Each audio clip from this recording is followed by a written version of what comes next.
Senate votes for a temporary spending bill, 5 days, 6 days, 6 months, to keep the government open, all but essential government services will be shut down on midnight Friday.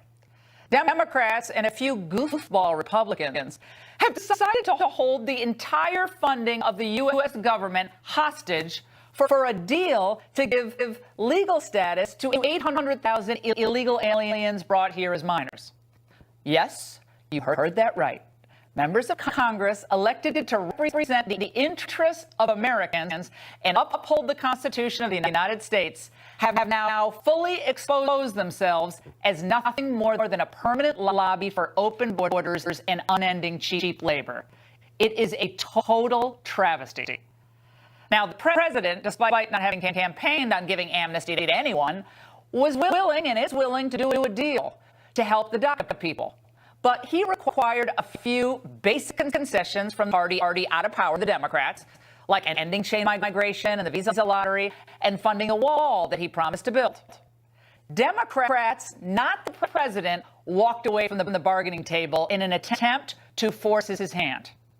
Now, I was thinking about this today. Do you remember who was blamed by the media back in 2013 when a few conservative Republicans, was Ted Cruz and Mike Lee, they were the party out of power then, forced a government shutdown? Remember, it was about Obamacare. Well, the media and the party in power then unanimously blamed Republicans.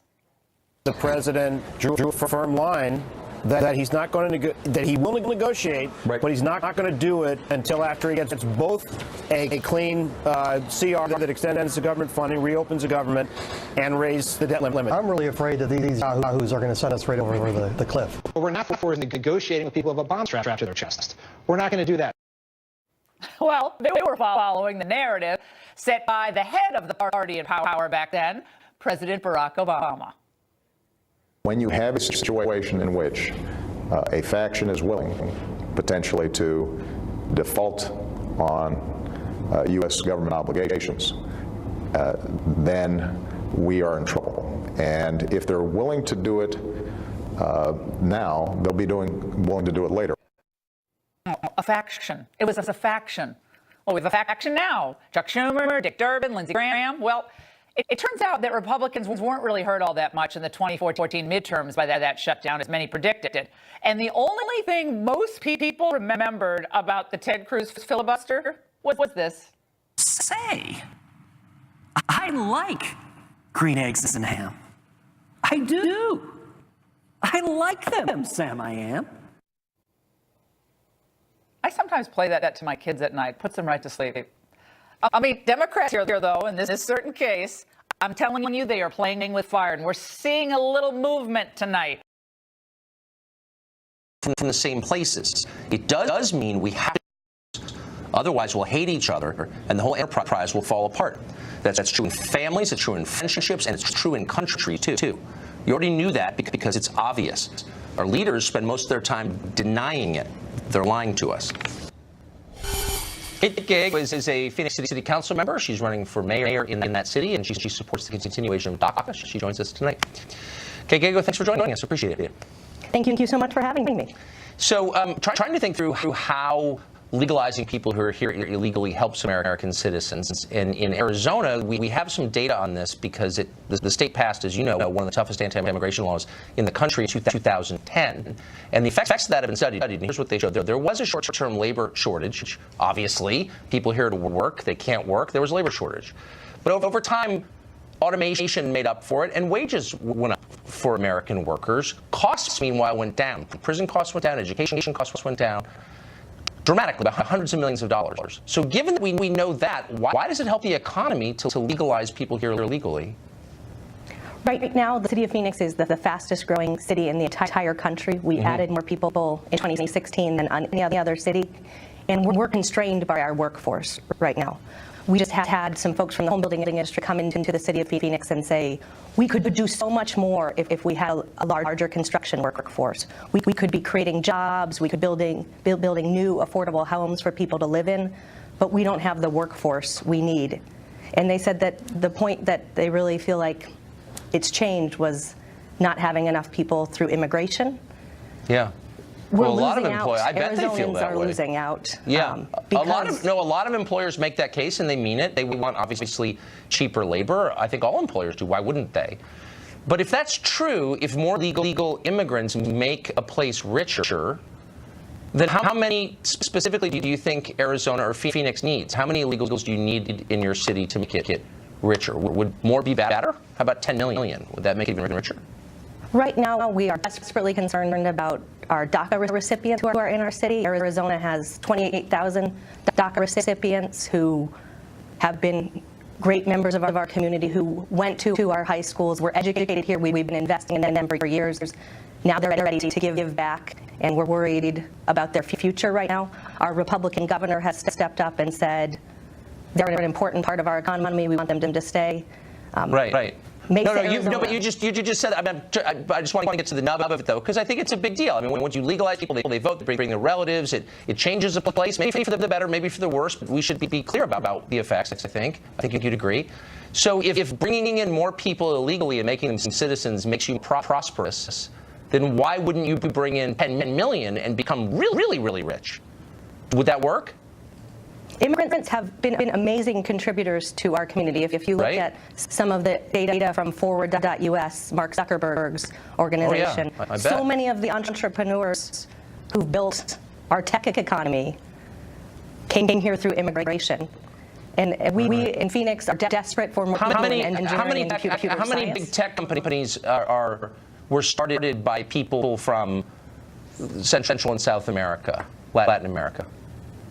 So right now I'm sitting in Phoenix, Arizona, very close to a company called Fortis, that was started by a gentleman from Panama. It's one of our top engineering companies in this community, and they actually are one of our largest employers of at-risk veterans, which is a wonderful success story. I bet he's a great guy and the company's great, but how many big tech companies were started by the immigrants that you're talking about, since you brought it up? How many? If you look at, we have so many success stories in this community, and some of them have gotten national attention. Okay. So I just want to be, because it's a big, with respect, I mean, look, I'm not attacking immigrants. I like immigrants, and I'm sure a lot of these people are great people. But people who live here, who are born here, or citizens, have a right to know the effects of this. So how many is the optimum number? If bringing people illegally and giving them citizenship makes you more prosperous, what's the number, the ideal number of people we should give citizenship to? Our country and our community was built by immigration, and we have so many stories in this community. So I know stories, but I'm looking for facts. I think it's fair to ask for facts. So John Lott, who's a researcher, a social scientist, got a hold of the conviction numbers, which the government of the state of Arizona has hidden from the population, because it's lying to the population about the effects of immigration, as you know. And he found that illegal immigrants in the state of Arizona were more than twice as likely to commit murder, and overall far more likely to commit crimes of all kinds, not immigration crimes, but violent and property crimes. So given that, those are facts, how can you reassure the residents, legal residents of Arizona of all backgrounds, that this is good for them? I don't understand. We and cities throughout our community have seen great success stories when people feel like they can work with the police department and there's trust. So we've had folks who did not have legal immigration status, but were willing to work with our police department and have been very important in helping us, particularly with drug-related crimes. But do you acknowledge the reality of what I just said? So this study, which got a hold of Arizona state numbers, which I think are legitimate, says that people illegally in Arizona are far more likely to commit serious crime. Do you not believe that? Are you just ignoring it, or what's your response to that? So I just received the arrest and crime data from the last calendar year, 2017, for the city of Phoenix. And that wasn't what we found in the city of Phoenix. Unfortunately, violent crime was led by people who live here and who were born here. That's not the question. Were people who were there illegally more likely or less likely to commit serious crimes in the city of Phoenix? Are you really saying they were less likely? I don't think that's what the numbers show. Our 2017 numbers tell a very different story than the story that researcher is telling you. So are you saying, just to be totally clear, because we're almost out of time, are you saying that you've seen numbers that in the city of Phoenix, people here illegally were less likely to commit serious crimes than citizens? Is that what you're saying? I just want to get you on record. I'm saying we need comprehensive immigration reform, and it will help Oh, you're slipping out of the question. I'm asking a very simple question, and you're not giving me a real answer, and I think that tells the whole story. Thanks for joining us. I appreciate it. Thanks for having me. Democrats apparently realized that cutting off paychecks for military servicemen on behalf of millions of people here illegally might be a hard sell to voters. For months, we've been hearing that the government could shut down if Republicans refuse to continue DACA without any concessions. In November, for example, Congressman Luis Gutierrez bluntly said, "We want a clean Dream Act in return for funding the government. In other words, just give them amnesty."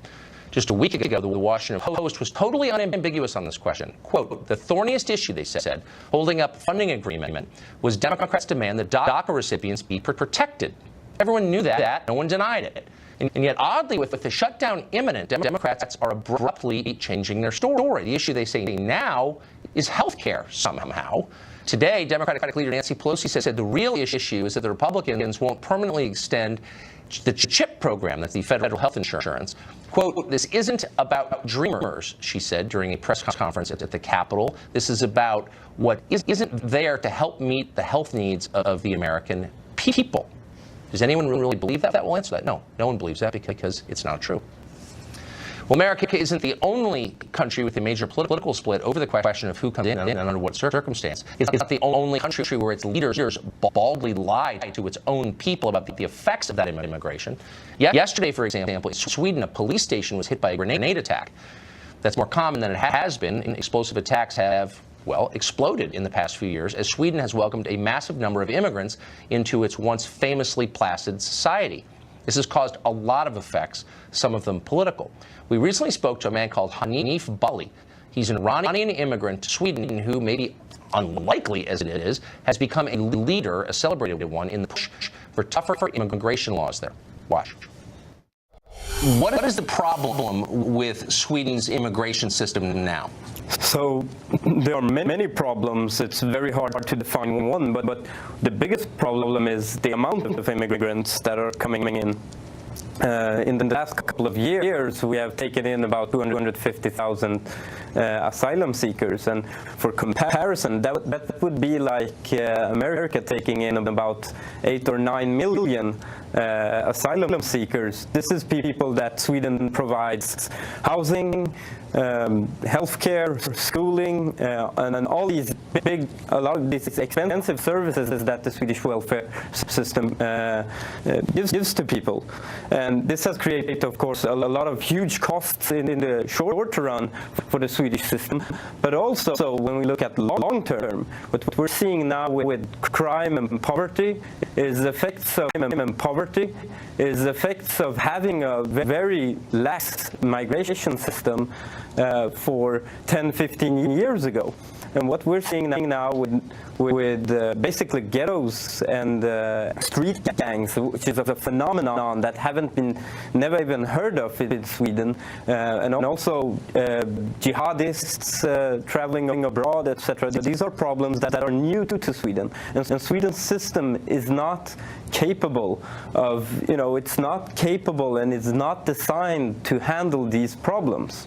For example, in unemployment, in 2006, about 20% of people unemployed were immigrants and foreign-born. Today, that number is up to 60%. So you are an immigrant from a Muslim family, and yet you've taken a hard line against Muslim immigration, mass immigration from Muslim countries. What's the response been to you? If we want to help people, and that is truly what we want to do, you cannot put so much pressure to the system that the system collapses under its own weight. And the response I've been having, because I'm merely putting this statement out that's saying, look, there's a limit to how many people you can take in, has been to call me basically Uncle Tom, a house nigger. I've been compared to the Dr. Mengele, and this is not from random people on the street. These are people who have prominent posts in parties, in the left, in newspapers, and this is, of course, because I don't tell them the wishful thinking that they want to hear. Yes. Well, we're very familiar with that in this country. You're a brave man, and we wish you luck. Thank you for joining us tonight. Thank you. That man could be the next Prime Minister of Sweden. Nancy Pelosi says the Republican Party wants to voice something repulsive on America. So repulsive, probably not going to describe it on the air tonight. She says she might back a government shutdown in response. Mark Stein here to clear the air on that question. Stay tuned.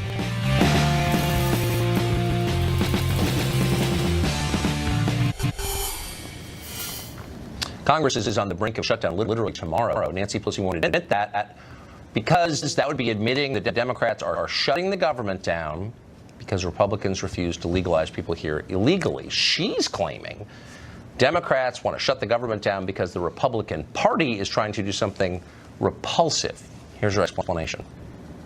This is like giving you a bowl of doggy do, put a cherry on top and call it a chocolate sundae. This is nothing. Ugh. Meanwhile, over at CNN, Chris Cuomo says the Republican Party is guilty of the horrifying sin of vilifying people who snuck into our country and are demanding rights and money. Here he is. You guys have a pretty intentional effort to make illegal immigrants, as you call them, monsters. You put out this DHS report today that fictionalizes the risk of terror that is represented by people who come into this country illegally. We understand that that's against the law. We understand that it has to stop. But why make them all into villains? Mark Stein is an author and columnist and an actual thinker, and he joins us tonight. So, Mark, when people like the guy we just showed put air quotes around the phrase illegal immigrant, what does that mean? Are you not allowed to admit that they're immigrating illegally? Yeah, I think he doesn't recognize that category. What's interesting is that both he and Nancy Pelosi and others on that side of the aisle are getting ever more explicit in their preference for illegal immigrants, so-called, as he would say, over American citizens. He said, Chris Cuomo went on to say that the real problem is white supremacists in America. They're the real monsters, not these nice, hard-working illegal immigrants. And that may be well and true. I mean, for the purposes of argument, let's just say he's right. It's irrelevant. The white supremacists are American citizens. The illegal immigrants are people who shouldn't be here. And the organizing principle of nation states is that they're organized on behalf of their citizens, whether their citizens are cheerleaders or white supremacists or whatever. You're stuck with them. And this preference that Nancy Pelosi and Chris Cuomo and increasing people have for actually importing a class of citizen that they prefer to the ones they're stuck with is actually very revealing. But how can you lead a country whose population you despise? I mean, would you be a good parent if you hated your kids? Would you be an effective officer if you didn't care about the safety of your men? I mean, doesn't that kind of prima facie show that you're not ready to lead if you don't love the people you're leading? No. I mean, you said, what about parents and kids? Every family, I think it was Malcolm Muggeridge who said that friends are God's apology for relatives. In other words, you pick your friends, you're stuck with your relatives. The Democrats are getting very close to saying that foreigners are God's apology for Americans. Nancy Pelosi has explicitly said that we should thank the parents of these so-called dreamers, these DACA people, for bringing them here illegally. And in fact, to go back to what your Swedish guest was saying, whatever the economic benefits, which are minimal and are not evenly distributed, the cultural transformation, which is what's happening in Sweden, other parts of Europe, and is what's happening in Arizona too, that's forever. In Arizona, a majority of the grade school children now are Hispanic. That means Arizona's future is as an Hispanic society. That means, in effect, the border has moved north. And cultural transformation outweighs any economic benefits that lady was talking about. It's at the very least bewildering for people who grew up here, and that's real. I don't think you have to be animated by hate or anything to say, you know, maybe I should have some say in how my country evolves. Mark, thank you very much. Thanks a lot, Tucker. More evidence citing that the Las Vegas shooter, Stephen Paddock, may not have acted alone. Not a conspiracy theory. There is evidence of that. Tonight, one person fresh off walking the crime scene has news on that investigation. Our continued look at that continues next. Almost 4 months since the Las Vegas shooting, the worst in modern American history. Still many mysteries and some new developments in that case. Just 2 days ago, a lawyer for the Las Vegas police indicated new charges could be forthcoming. Odd, since the only suspect is dead. Detectives, though, saying very little. Catherine Bardo is the attorney representing the victims of Las Vegas. She joined us along with Republican Congressman Scott Perry of Pennsylvania, who says he's got concerns about how this is going. First to you, Catherine. What do you know? Yes, we had court 2 days ago. It was the hearing for the press where they asked the court to release the search warrants, the affidavits, and all of the returns, right, which means all of the evidence, right? And so what we heard was quite shocking and quite surprising. Now, you have to remember that Sheriff Lombardo with the Las Vegas Metro Police has told us at his briefings that Stephen Paddock was the lone shooter. He was the only shooter. However, at the hearing, we heard two things. One, that there will be no indictments coming for any murder or shooting. However, they are investigating other charges and crimes. They wouldn't say who. They wouldn't say what. The entire courtroom took a gasp and looked up and went silent for a second. Even the judge reacted, and the judge said something like, okay, without telling me who or what, are you saying to me that there will be other charges forthcoming?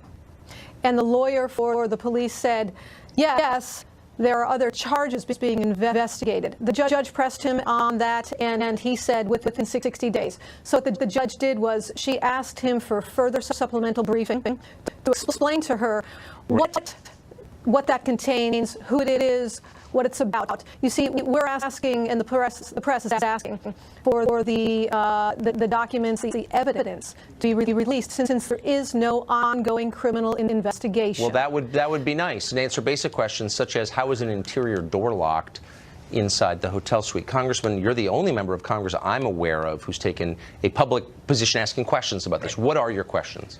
Well, I smell a rat like a lot of Americans do. Nothing's adding up. It's been 4 months, as you said. We don't even, the man's dead. They said he's a lone gunman, lone shooter, yet we can't get the autopsy results. But even more troubling than that, recently I've been made aware of what I believe to be credible evidence or credible information regarding potential terrorist infiltration through the southern border regarding this incident. Terrorist yes, sir. Connections. Yes. Okay, so what's the outline of that? What would that?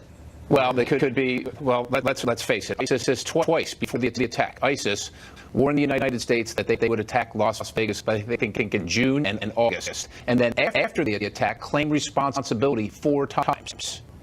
Meanwhile, the local law enforcement investigative services are telling us there is no terrorist connection, lone gunman. Something's not adding. Well, that's part of my confusion. Catherine, can you just confirm that this investigation is still overseen by state and local authorities rather than federal? That's right. The FBI and the Las Vegas Metro Police Department have been conducting the investigation. We've seen no evidence of a terrorist attack. I will ask, with all due respect, Congressman, unless you have specific evidence to back that up, it seems a bit irresponsible to make that allegation. So if you do, or make that assertion, if you do have any evidence of that, I'm asking you right now to share it with us and tell us what that is. My clients, the victims, all 22,000 people have been waiting and waiting. Got it. Let's let the congressman respond to that. We've all been waiting. I'm waiting too. Like I said, nothing adds up, but I'm just telling you, I have received what I feel to be and believe to be credible evidence of a possible terrorist nexus, and we're going to have to wait until that situation develops. So Catherine, hold on. So for 1 second. I'm not taking a position on this either way, but I want to dig down a little bit here.